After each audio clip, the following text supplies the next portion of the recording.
Welcome to VSPM channel. VSPM channel subscriber பண்ணாதவங்க subscriber பண்ணிக்கோங்க. கூடவே இருக்கிற பெல் பட்டனை கிளிக் பண்ணிக்கோங்க. இன்றைக்கி வந்து இன்ஸ்டண்ட்டாக ஒரு அதிரசம். அரிசி மாவு அரிசி கழுவி காய வைக்க வேணாம். அந்த அரிசி மாவு கழுவி காய வச்சு அதுக்கு அந்த அரிசி எவ்வளோ எடுக்கிறோமோ அதுக்கு 3/4 பங்கு வெல்லம் எடுக்கணும். அந்த வெல்லம் பாகு கரெக்டாக இருக்கணும். அது கரெக்டாக இருந்தால் தான் அதிரசம் கரெக்டாக இருக்கும். அதில் கொஞ்சம் முன்ன பின்ன இருந்தால் கூட கொஞ்சம் பின்னாடி போயிட்டாலும் அது நல்லா இருக்காது, பொல பொலன்னு கொட்டிக்கும். முன்னே போனாலும் முருளாயிடும். அதனால் இப்போ அது இருக்கட்டும். அந்த அதிரசம் அது 24 இப்போ கிண்டி வச்சுட்டோம். அப்படியே பாகு பதத்தோடு கிண்டி வச்சுட்டாலும் 24 மணி நேரம் சென்று தான் அந்த அதிரசம் தட்டினா நல்லாயிருக்கும். இப்போ நம்ம இன்ஸ்டண்ட்டாக செய்கிறதுக்காக எடுத்துருக்குறேன். இப்போ இதை கழுவி காய வச்சு அரைச்ச மாவு தான். அரிசி மாவு 3/4 கப்பு எடுத்துருக்குறேன். கோதுமை 1/4 கப்பு எடுத்துருக்குறேன். வெல்லம் 3/4 கப்பு. இந்த மாவு 1 கப்புனா வெல்லம் 3/4 கப்பு. நம்ம எப்பவுமே மாவு கணக்கு எடுத்துக்கூடாது. அரிசி வந்து நம்ம ஒரு படி தலையை நிறையா போட்டு ஊற வைக்கிறோன்னா 3/4 படி வெல்லம் எடுத்துக்கணும். அப்படி தான் கணக்கு நம்மளுக்கு. இப்போ சுக்கு பொடி, ஏலக்காய், உப்பு. இப்போ நம்ம பாகை வந்து காய்ச்சிக்கலாம்.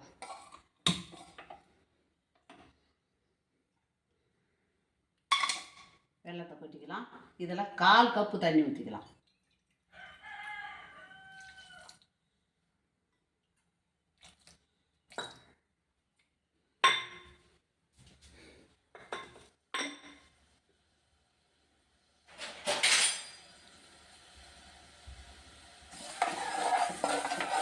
இந்த வெல்லத்தில் கல் மண் எதுவுமே இல்லை.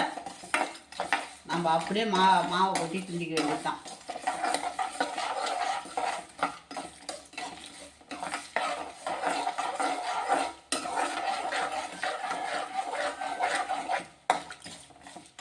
தண்ணி கொதிச்ச உடனே மாவு நல்லா அந்த பாகு வரும்போது அது ஒரு மாதிரியாக மரம் வரும் பாருங்க. பாகு பதம் வரலாம். இதுக்கு பாகு பதம் தேவையில்லை, வெல்லம் கரைஞ்சாலே போதும். இப்போ இந்த இன்ஸ்டண்ட்டாக செய்கிற அதிரசத்துக்கு பாகு பதமே தேவையில்லை. நம்மளுக்கு வந்து இந்த வெல்லம் கரைஞ்சிட்டா போதும். அதிலே மாவை கொட்டி கிண்டிக்கலாம்.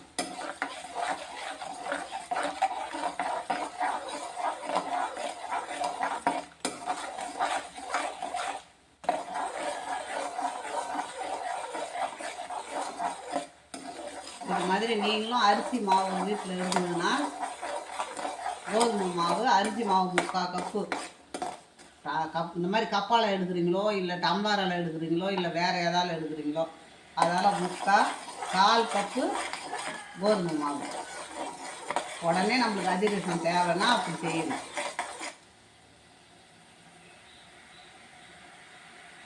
சிம்மில் வச்சுக்கலாம். அது வெல்லம் கரையிற வெல்லம்.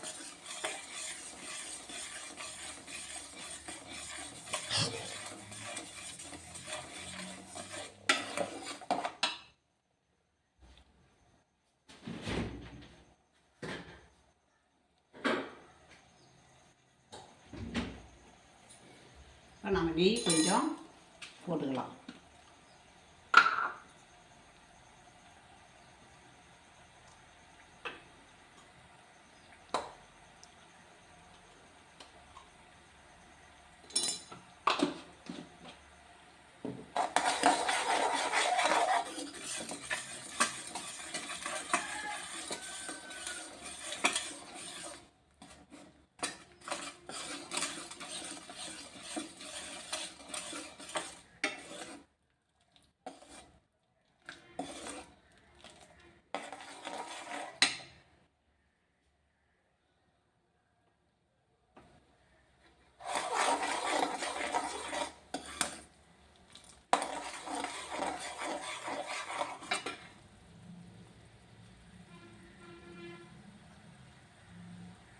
நெய் கொஞ்சமாக நெய் இப்போ எவ்வளோதான் இனிப்பு வேணும்னாலும் நம்ம ஒரு பிஞ்சு அளவுக்கு உப்பு போட்டால் தான் நல்லாயிருக்கும். இப்போது சுக்கு பொடி,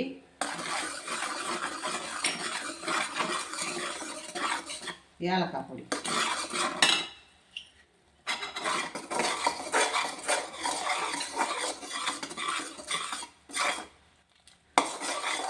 இப்போ நம்ம மாவை கொட்டிக்கலாம்.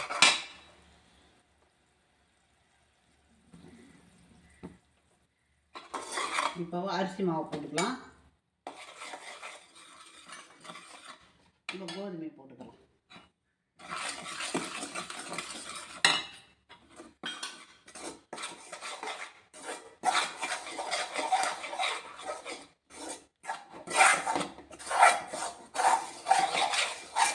ரொம்ப சிம்மில் வச்சுக்கலாம் நம்ம.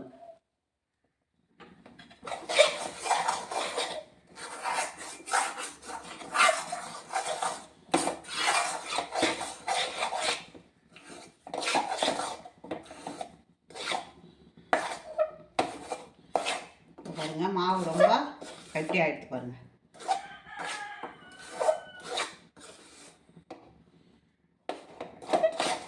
இப்போ நம்ம அடுப்பை நிறுத்திக்கலாம். இந்த வெண்ணெயை கொஞ்சம் போட்டுக்கலாம்.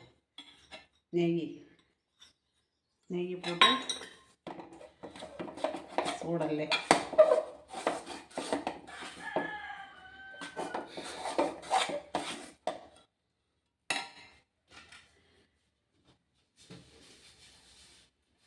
நம்ம இப்போ இதில் மாற்றிக்கலாம். இந்த மாவு ஆறட்டும்னா நம்ம தட்டிக்கலாம். ஆறட்டும். இப்படி தான் இருக்கும். ஆறுச்சுன்னா சரியாக போயிடும்.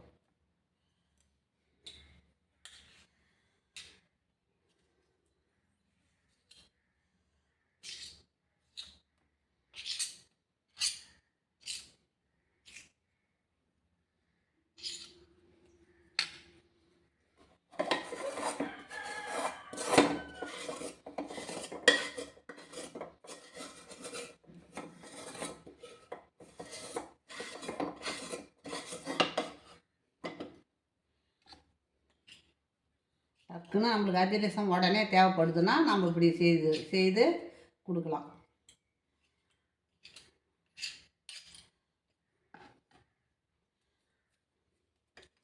பாருங்க மாவு பாருங்கள். நான் கையை சூடாக தான் இருக்குது. நம்ம கையை வைக்கக்குள்ளே பிடிக்குதா பார்த்தீங்களா? இதை மாதிரி தான் இருக்கும்.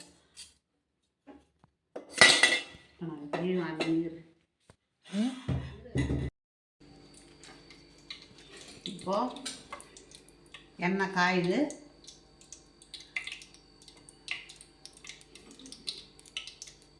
நம்ம இந்த மாதிரி பட்டர் ஷீட் வச்சு தட்டிக்கலாம். கொஞ்சம் சூடாக தான் இருக்குது மாவு, இருக்கட்டும். நமக்கு எந்த அளவுக்கு திட்டமாக தேவையோ அந்த அளவுக்கு நம்ம தட்டிக்கலாம்.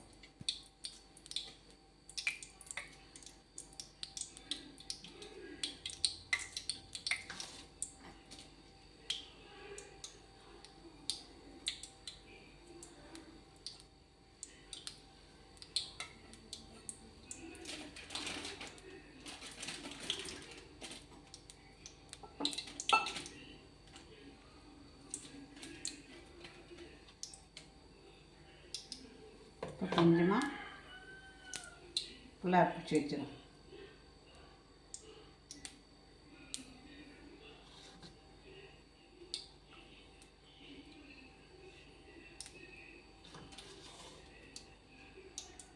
அதிக தீ வைக்கக்கூடாது. இளம் தீயாக தான் இருக்கணும்.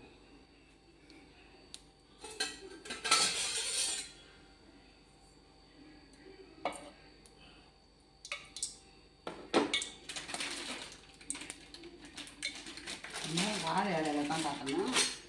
இது இருக்கட்டும். அப்படியே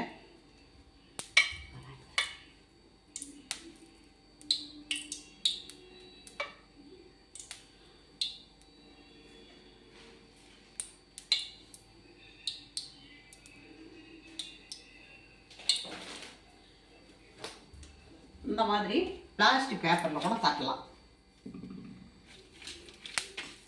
எண்ணெய் தடவி தட்டிக்கலாம்.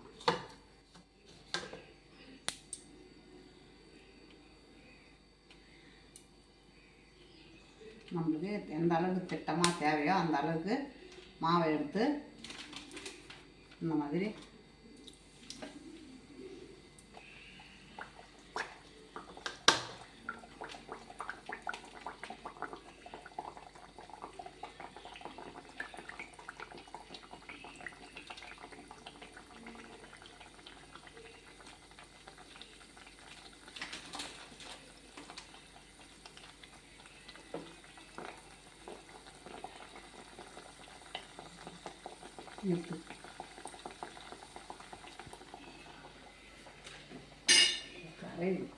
மாவு மாவு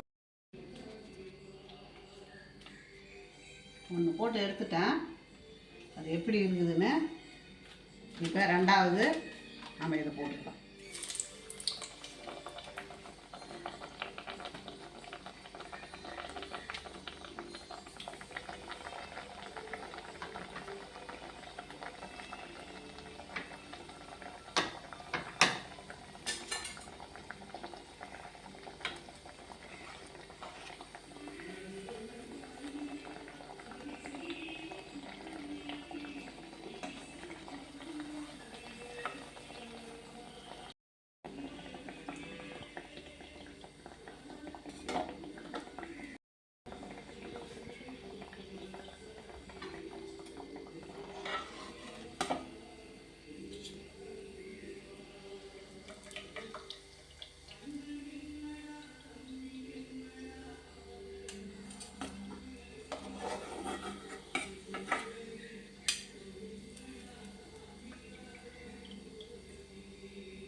இன்ஸ்டண்ட்டாக ரெடி ஆகிடுச்சு பாருங்கள். அதிரசம் சூப்பராக இருக்கும்.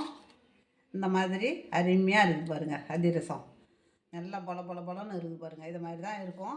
சூப்பராக இருக்கும். நீங்கள் இதே மாதிரி இன்ஸ்டண்ட்டாக ஒரு அதிரசம் செய்யுங்க. நல்லா அருமையாக இருக்கும். பசங்களும் வந்ததும் சாப்பிடுவாங்க. ஸ்கூல்லேருந்து வந்ததும் நீங்கள் இதேமாரி செய்து பாருங்கள். பிடிச்சிருந்ததுன்னா எனக்கு லைக் பண்ணுங்கள், கமெண்ட் பண்ணுங்கள், சப்ஸ்கிரைப் பண்ணுங்கள்.